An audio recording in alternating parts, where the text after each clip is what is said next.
번째, 조제의 하루.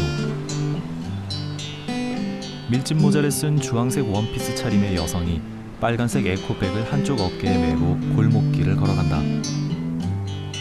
여성은 허름한 가정식 백반을 파는 식당 문을 열고 들어간다. 식당 미닫이문에 달린 종이 울린다.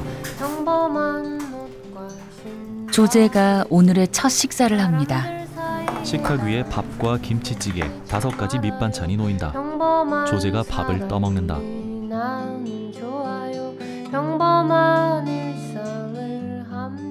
식사를 내가 하루에 2끼 이상 한다는 건 내가 그래도 어느 정도는 괜찮다는 지표라서 되게 중요하게 생각하고 막 식사 하루에 2끼 이상 하면 SNS에 올려가지고 막 자랑도 하고 그래요. 조제가 오이지를 밥에 올려 먹는다. SNS 친구들에게 조제는 우울증을 숨기지 않습니다. 조제가 밥상 사진을 찍어 올린다. 끼니를 거르지 않았다는 인증샷.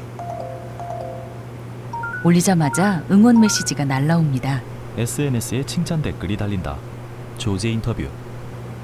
다른 분들도 밥 먹었다고 올리기도 하고 약 먹은 것도 올리고 그리고 뭐 외출했다거나 뭐 알바 출근했다거나 이런 거 올리면 다들 가서 막 잘했다고 칭찬해주고 하는 그런 좋은 인터넷 친구들이 있습니다. 재연. 조제가 창가에 서서 흐린 하늘을 바라본다.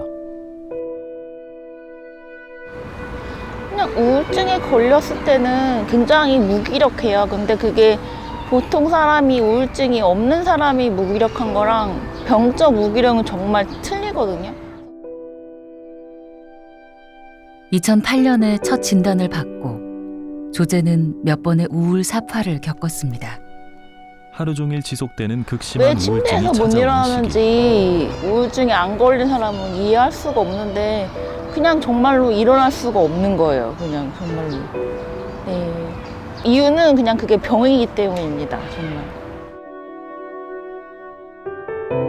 우울증을 앓기 전 그녀는 일 욕심 많은 회사원이었습니다.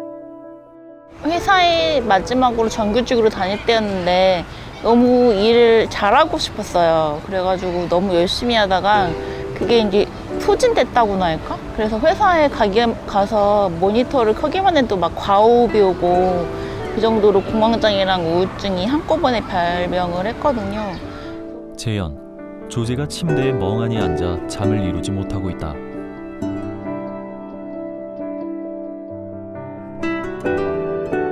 저는 너무 절망해서 그냥 몇 달을 집안에만 계속 처박혀 있었던 것 같아요.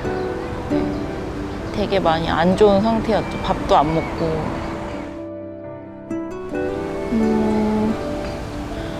그때는 좀 더 밝고 되게 에너지가 넘치는 성격이었던 것 같아요. 막 놀러도 잘 다니고 막 사람들도 만나고 일도 열심히 하고 그랬던 것 같습니다. 너무 까마득하네요, 진짜. 저는 그냥 제가 유능한 커리어우먼으로 살 수 있을 줄 알았어요. 이렇게 될 줄은 몰랐어요. 금속 공업사들이 모여 있는 골목. 조제는 오래된 것들이 함께 낡아가는 이 거리를 좋아하지만 아직도 집 밖을 나서기 힘든 날도 있습니다. 조제가 골목을 걸어간다. 주 5번 외출하려고 노력하고 있어요. 되게 많이 나아진 거예요.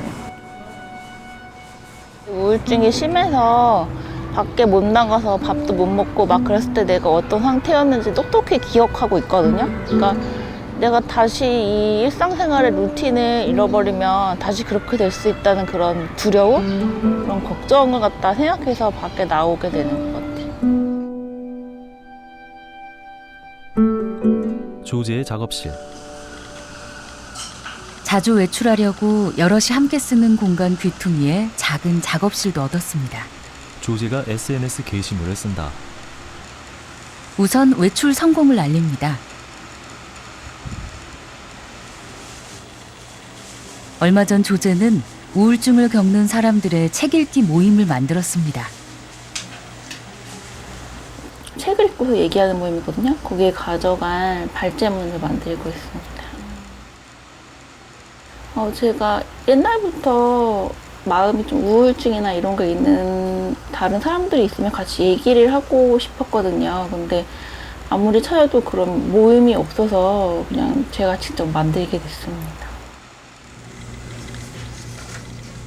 언제나 힘을 주는 SNS 친구들을 위해 작은 책도 만들었습니다. 제목 우울증이 있는 우리들을 위한 칭찬책. 책의 한 컷 한 컷은 조제가 SNS에서 친구들에게 전한 메시지입니다. 살아있으니까 귀여워.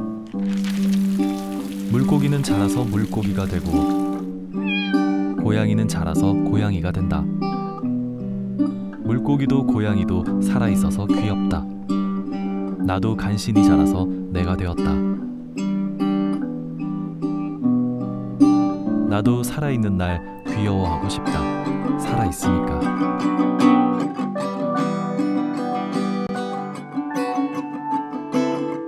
우울증을 앓는 동안 조제는 동화책을 펴냈습니다. 상담을 하고 정신과 치료를 받았기에 가능한 일이었습니다. 상담 중인 조제. 갑자기 이런 생각이 드는 거예요. 좀 약간 간지러운데 소중한 너의 소중한 하루를 이렇게 보내버릴 거니? 이런 생각이 갑자기 딱 드는 거예요. 근데 제가 태어나서 내 하루가 소중하다고 느끼거나 내 자신이 소중하다고 느껴본 적이 거의 없거든요. 주로 자책했었는데 소중한 하루라는 생각이 번뜩 들었네요. 왜 이런 생각이 들지 하고 일단 의문이 들었는데 좀 기분은 나쁘지 않더라고요. 그래서 일단 선생님한테 가서 말해야지 다음에 이런 생각을 했고 새로운 생각을 했네 이렇게. 네, 그래서 적어놨어요. 또 잊어버릴까봐. 원래 긍정적인 경험은 잘 잊어버리잖아요, 제가. 좀 궁금한 게 그렇게 막 저처럼 저 같은 사람 아니고 원래 보통 사람이라면 자기 하루를 소중하게 생각하고 자기를 소중하게 생각해서 그렇게 움직일까요? 그런 사람들이 많을까요? 더? 그게 궁금했어요. 어떻게 생각했어요? 옛날에 얘기를 막 하다가 어떤 사람들은 자살 생각을 별로 안 하고 그 죽고 싶어 하지 않는다는 얘기 듣고 되게 컬처 쇼크를 받았거든요. 난 어릴 때부터 밥 먹듯이 죽고 싶어 했는데 어떤 사람들은 별로 이렇게 자살 충동을 안 느낀다는 얘기 듣고 너무 놀랐었는데 이것도 좀 비슷하지 않을까? 어떤 사람들은 자기 하루가 소중하기 때문에 열심히 살지 않을까? 이런 의문이 들었어요. 선생님한테 이것도 물어보려고 했는데 이제 조제님은 지금은 어때요? 지금 왔다 갔다 해요. 다른 사람들은 어떨까? 이런 게 궁금했어요. 저는 그 자체를 좀 알아차린 것으로도 네. 큰 좀 변화가 있다라고 생각이 들거든요. 아, 내가 내 하루를 소중하게 생각하고 있구나. 중요한 거는 계속 보고 있잖아요. 내 하루가 어떤지, 지금 내 기분은 어떤지, 내 상태가 어떤지를 계속 보고 있는 게 중요한 것 같아요. 내가 지금 우울한 상태인지 단순히 우울한 게 아니라 좀 뭔가 지루하고 심심한 상태에 있는지 두 개가 다른데 내가 우울을 오래 겪었으면 이거 우울한 거야 라고 생각할 수 있다. 네. 그랬었잖아요. 심리 전문가 인터뷰.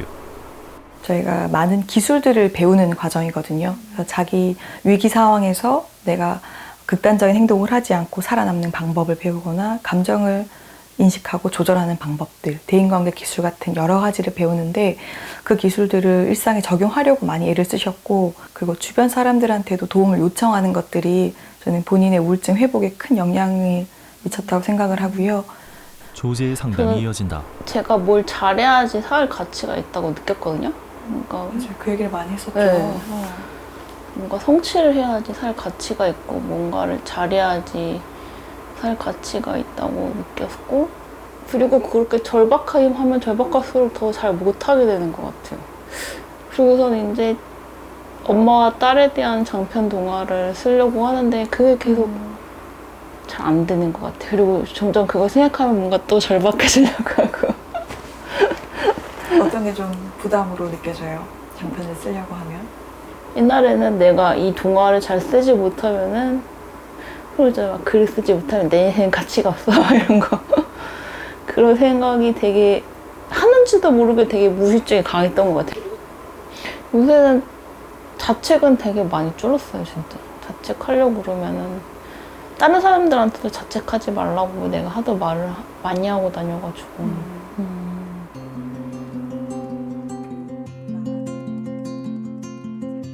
누군가에게 의지하고 자기 자신을 신뢰하는 법을 함께 배웁니다. 자라면서 해보지 못한 경험입니다. 조제 인터뷰. 저희 아버지께서 알코올 중독이었거든요. 그리고 뭐 여러 가지로 집안이 그렇게 평탄치는 않은 편이었어요. 그래서 제가 어릴 때 항상 마음이 불안하고 편하지는 않은 어린 시절을 보냈으니까 조금 그래서 방치돼서 자랐거든요. 어릴 때는 왜 나만 이런 집에서 태어나가지고 힘든가 이런 억울한 마음이 많았는데 좀 심리치료하고 이러면서 그냥 가족 뽑기를 잘못했다 이런 생각을 하게 됐거든요. 그러니까 좀 마음이 편해지더라고요. 누구의 잘못도 아니고 그냥 나는 거기에 태어났을 뿐이고 그런 일을 겪었지만 이제 앞날을 더 생각해야겠다 이런 생각을 하고 있습니다. 불행을 떠나보내는데 너무 많은 애를 쓰느라 자기를 돌보는 걸 잊었습니다. 자기 자신을 소중하게 여기는 게 어려우면 자기 어릴 때 자기를 어린이로 한번 만들어보고 생각해봤는데 어릴 때 나는 그냥 그 자체로 소중한 것 같아요. 그럼 그렇게 생각하면 아니 왜 이렇게 조그만 애를 갖다가 왜 칭찬도 안 해주고 잘 안 해줬을까 이런 생각도 들고 지금 나라도 잘해줘야겠다 뭐 이런 생각. 외로웠지만 마음씨가 예뻤던 그 아이의 이름을 자주 불러줄 겁니다.